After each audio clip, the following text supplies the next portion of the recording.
기도하겠습니다. 하나님 아버지 감사합니다. 오늘도 하나님의 뜻다한데 우리가 또 이 새벽을 깨우며 주님 앞에 나왔습니다.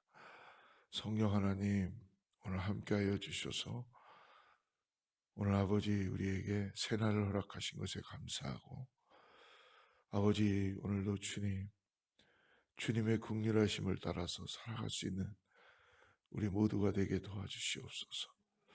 이 아침에 아버지 주님의 은혜를 구합니다. 성령 하나님 도와주시고 함께하여 주셔서 연약한 우리를 주님께서 오늘 성령의 능력으로 일으켜 주시고 힘을 갖게 하여 주시고 함께하여 주시옵소서. 특별히 교회를 위해서, 성도인들을 위해서 기도합니다. 하나님 불쌍한 영혼들 긍휼히 보아주시고, 오늘도 육신의 어려움 때문에 힘들어하고 어려워하는 사람들 주여 오늘도 고쳐주시고 세임 얻게 하여 주시고, 교회 가운데 하나님 놀라운 하나님의 은혜가 임하게 하여 주셔서 몸된 교회가 주님의 몸의 역할을 할 수 있도록 주여 역사해 주시고 함께하여 주시옵소서. 주님 말씀 듣습니다. 오늘 말씀하여 주셔서 이 말씀이 우리를 삶을 변화시키는 은혜가 있게 하여 주시옵소서. 예수님의 이름으로 간절히 기도드립니다.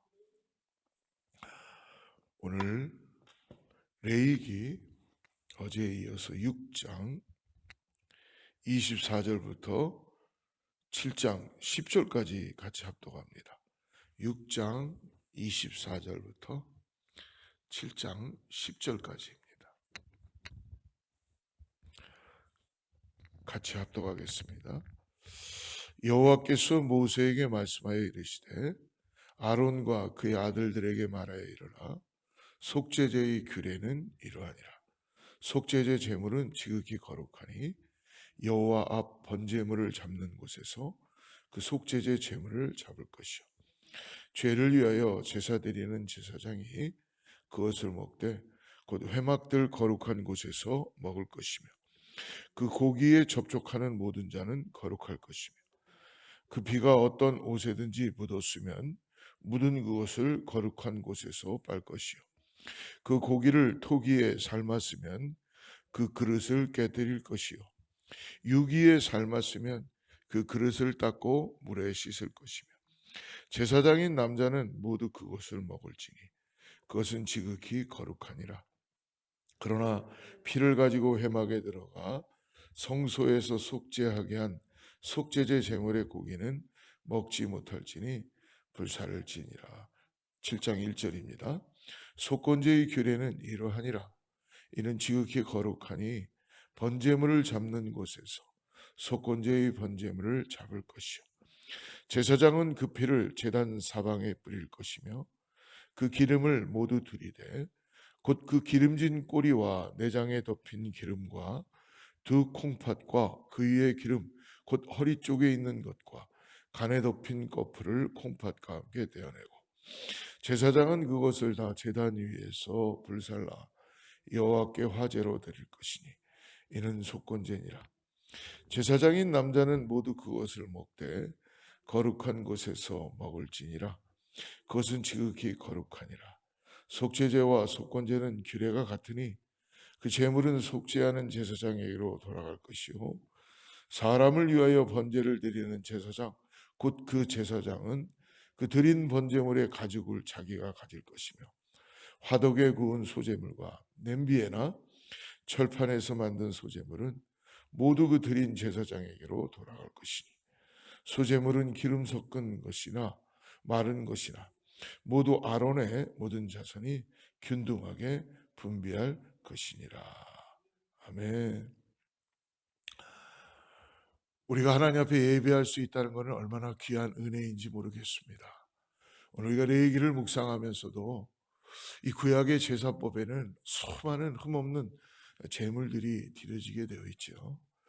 그리고 제단에 올라가서 어떻게 구별하여서 드려야 되는지에 대한 것을 하나님이 아주 낱낱이 정확하게 알려주고 계십니다. 죄인의 이 속죄의 제사를 드릴 수 있다는 것, 이것은 하나님이 이미 그거를 받으시며 그 죄를 용서하신다는 것이죠. 여러분, 얼마나 우리는 지금 이 땅을 살면서 감사한지 모르겠습니다. 우리도 죄 가운데 놓여져 있고 죄로 인하여 죽을 수밖에 없는 우리였지만, 이제는 예수님께서, 거룩하신 예수님께서 오늘 우리에게 찾아오시고 우리의 모든 죄를 십자가에서 담당하심으로 인하여서 그것을 믿는 자마다, 믿기만 하면 우리를 구원해 주시는 놀라운 은혜를 우리에게 주심을 감사합니다. 오늘은 또 우리를 그 은혜를 갖고 오늘 하나님 앞에 믿음을 가지고 나아가는 저와 여러분에게 축복합니다.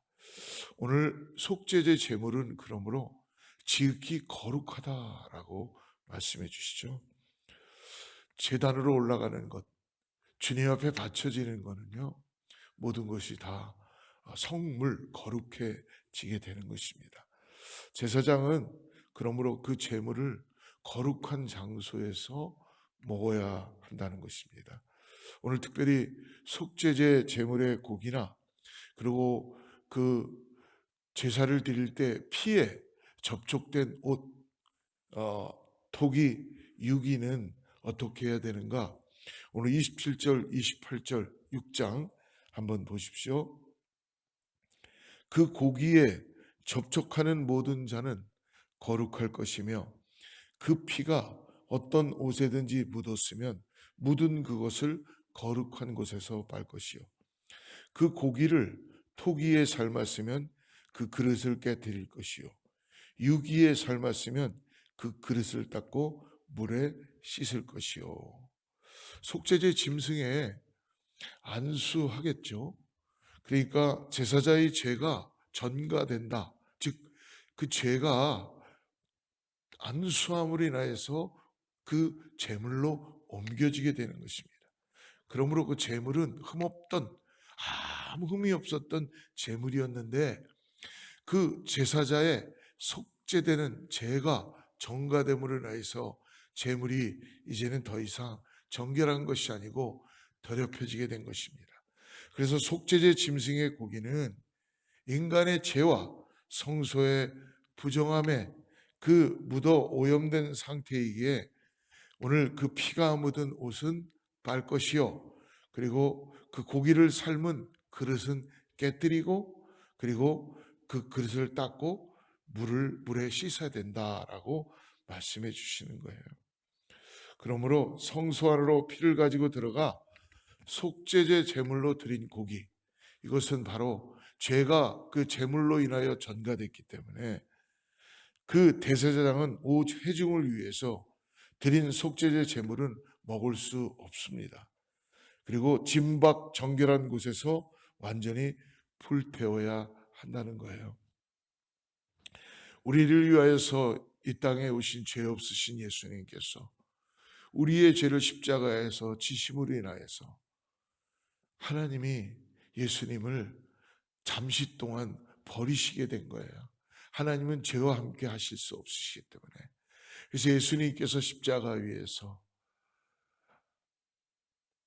아버지여, 아버지여, 나를 버리시나이까, 엘리 엘리 라마 사박다니 라고 고백할 수밖에 없으신 거였죠. 아마 우리 아버지는 그때 얼굴을 잠시 돌리셨을 것입니다. 그리고 다시 그 죄의 모든 것들을 짊어지시고 십자가에서 단번에 죽음을 맞이하시고 난 다음 하나님께서는 다시 부활의 새 생명으로 역사하시는 첫 부활의 영광을 경험하는 우리 예수 그리스도를 나타나게 하시는 은혜를 우리에게 허락해 준 줄을 믿습니다. 사랑하는 성도 여러분, 오늘 우리도 우리의 죄를 담당하신 예수님, 주님을 바라보고 오늘도 주님 안에서 믿음으로 나아가는 저와 여러분 되기를 축복합니다. 오늘 교회와 나 자신의 거룩함을 위해서 우리 예수 그리스도를 다시 한번 우리가 믿음으로 고백하는 그런 은혜가 있는 하루가 되기를 축복합니다. 오늘 그러므로 7장의 1절부터 10절은 속건제 규례와 제사장의 몫인데요. 지도자는 가장 중요한 건 뭐냐면 이 제물로 들려졌던 이 제사에 들려졌던 제물을 분배해야 되는 것이 제사장의 일이라는 것입니다. 속건제 제물은 지극히 거룩합니다. 그 제물을 잡는 절차가 속죄제 경우와 유사합니다. 그 제물을 제사장 남자가 먹는 것도 동일합니다. 오늘 우리가 읽었던 7장의 속건제 규례를 다룬 후 번제, 소제, 그리고 속죄제, 속건제 제물이 제사장 목임을 오늘 말씀해 주고 있죠. 속죄제와 속건제 제물은 그러므로 우선적으로 제사를 집례한 제사장의 몫이 되고, 오늘 7절 보십시오. 7장 7절에 보니까 7장 7절 속죄제와 속건제는 규례가 같으니 그 제물은 속죄하는 제사장에게로 돌아갈 것이요. 그러니까 먼저 속죄제와 속건제 제물은 우선적으로 제사장에게로 돌아가라고 얘기합니다. 그리고 제사장인 남자가 모두 먹을 수 있다고 얘기합니다. 6절에 보니까 그렇게 이야기해 주고 있죠. 두 콩팥과 두 위의 기름, 그 모든 제사장인 남자는 모두 그것을 먹되 거룩한 곳에서 먹을지니라. 지극히 거룩하다 얘기합니다. 그러나 거룩한 소재물은 누구에게 어떻게 분배되는가? 10절 말씀을 보십시오. 소재물은 기름 섞은 것이나 마른 것이나 모두 아론의 모든 자손이 균등하게 분배할 것이며, 하나님께서 지금 제사장에게만 이것을 제사에 드렸던 것들을 주시는 것이 아니라, 구별되어서 주시는 것이 아니라 이 함께한 모든 사람들에게 균등하게, 중요한 건 뭐예요? 오늘 나눠주는 것이 중요합니다. 그리고 균등하게, 평등하게 나눠주라고 말씀해 주세요. 재물에 대한 소유권보다 그 재물을 나눌 수 있는 권한을 오늘 말씀해 주시고 있죠. 소유보다 중요한 것은 여러분 나눔입니다. 내 것을 소유하라 하기보다 분배의 권리를 성숙하게 행사할 때 질서 있고 아름다운 공동체가 이루어지게 될 줄을 믿습니다. 고린도 교회의 문제가 뭐였냐면 유대인들의 성찬을 하는데요. 그때는 성찬하고 난 다음 남으면 다 떡을 떼고 그 음식들을 다 같이 먹었죠. 그런데 유대인의 그 여자들이, 사람들이 자기들끼리 모여갖고 먼저 다른 사람들이, 이방인들이 오기 전에 그 음식을 다 먹어버리는 거예요. 그러니까 다음에 온 사람들이 음식이 없으니까 얼마나 불평하고 힘들겠어요. 그래서 바울이 이야기하는 것입니다. 모든 것들을 균형 있게 하라. 교회는 우리가 항상 똑같이 할 수는 없겠지만 우리의 마음이 항상 남을 나눌 수 있는, 배려할 수 있는 그런 마음이 되어야 될 줄을 믿습니다. 오늘 주님이 우리에게 주시는 것은, 교회는 재산을 갖고 내 것으로 만드는 것이 아니라 하나님의 것이기 때문에 이분 하나님께 바쳐진 것도 모든 것이 다 하나님의 뜻 가운데 모든 사람들에게 동일하게 나누어질 수 있도록, 은혜도 마찬가지고 그렇게 말씀해 주시는 것을 오늘 믿음으로 바라보며, 여러분 우리가 오늘을 살아갈 때에, 우리가 함께 공동체로 모일 때에, 함께 할 때에 항상 잊지 말아야 되는 것은 나만을 위해서, 내 것만을 위해서 아나니와 삽비라처럼 그런 것을 감춰두는 그런 것이 아니라 같이 나눌 수 있는 주님의 마음, 이것이 오늘 우리에게 주시는 구원의 은혜의 한 부분인 줄을 믿습니다. 저는 우리 교회 성도님들께 참 감사해요. 어떤 분들은 알게 모르게 정말 기도하면서 힘들고 어려운 분들에게 자기 집에서 음식도 만들어다가 알게 모르는 오른손이 하는 일을 왼손이 모르게 하시는 분들이 있다는 이야기를 가끔 듣고 있습니다. 참 쉽지 않은 이야기죠. 그래도 주님의 마음으로 그렇게 공개하고 나눌 때에 하나님께서 그 손을 부끄럽게 하지 않으시고 축복하는 은혜를 줄 줄 믿습니다. 사랑하는 성도 여러분, 오늘 우리가 돌봐야 될 사람들, 나눠야 될 사람들이 우리 성도님들 가운데, 내 공동체 식구들 가운데 혹시 누가 있다면 오늘 주님의 마음을 가지고 함께 나아가는 저와 여러분 되기를 간절히 축복합니다. 기도하겠습니다. 하나님 아버지, 제가 머문 자리마다 하나님의 백성다운 구별됨이 나타나게 하여 주시옵소서. 사람들이 자기만을 위해서 살아가는 처세술로 살아가지 않도록 주님의 마음을 본받아 주님 뜻 가운데 오늘도 주님이 주시는 은혜를 통하여서 이 땅에서 아버지 나누며 섬기며 베풀고 하나님이 친히 알려주신 이 말씀의 교훈의 삶을 따라서 살아가는 우리 모두가 되게 하여 주시옵소서. 오늘도 주님 때문에 만족하는 인생 되게 하여 주셔서 하나님께서 우리 교회 가운데 우리 사랑하는 성도님들 가운데 은혜를 더하게 하여 주셔서 주님을 더욱더 갈망하게 하시고 주님과 귀한 동행하는 믿음의 삶을 살아가게 하여 주시옵소서. 예수님의 이름으로 간절히 기도드립니다.